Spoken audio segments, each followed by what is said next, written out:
Let's talk about bacteria. Wasn't it about vegan cheese? They live together, at least in this kitchen. Bacteria are the mother of them all, and they way older than these guys over there. There are trillions of them in our bodies. Basically, you can't talk about anything without including them, and they take great part of the credit when it comes to this delight, which will be squeezed and left in the fridge to later become this. Now onto the lesson. Contrary to what many people might think, cheese is not exclusive to dairy, as it's actually just a byproduct of fermenting, culturing, and aging a medium of different kinds, plus friendly bacteria. Therefore, this medium cannot just be dairy-based, but any protein-rich substance that might serve this purpose, such as plant-based milks including almond, cashew, coconut, sunflower seeds, and so on. But that's not milk. Bacteria don't care about labels and language. Let's leave that out for now. So let's start with fermentation. Fermentation, and in this case lactofermentation, is the process by which bacteria break down the sugars in the food, acidifying and preserving it. In other words, it is the process by which bacteria eat sugar while providing us with tangy and delicious cheese. The most common type of bacteria in this type of fermentation are called lactobacillus, and we actually enjoy many other things thanks to these wizards. Think wine, sourdough, pickles, and beer. This whole process can happen freely or naturally, and that's known as wild fermentation. Rrr.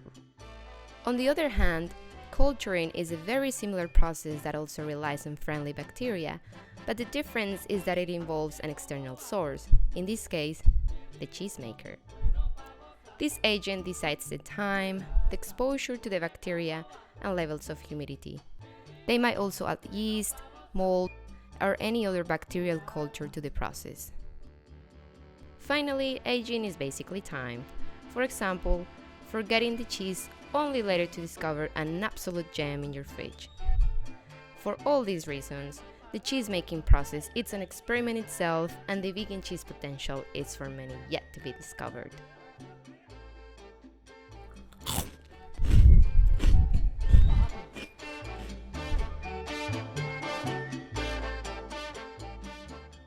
To give you a taste of what we're talking about here, Sara happens to be making pan de queso, a vegan version of a traditional savory Colombian snack, and her recipe basically includes a type of vegan cheese, tapioca starch, coconut oil, and some spices.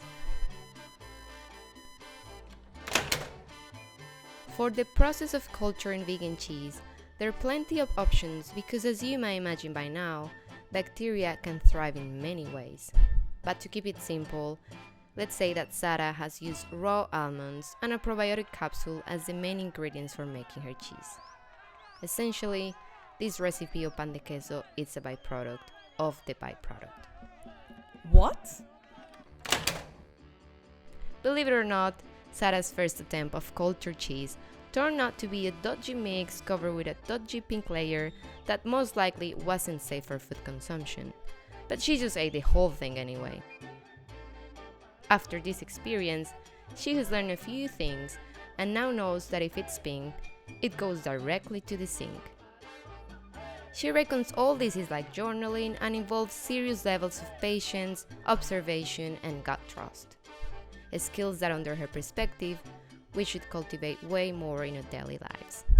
She strongly believes in the importance of having a constant evaluation of the value that we grant to food, our conception of what is expensive or not, and the reasoning behind buying what we consume. That's all for now, but before you leave, let's take a seat and honor all the macro, micro, visible, and invisible powers that made this possible today.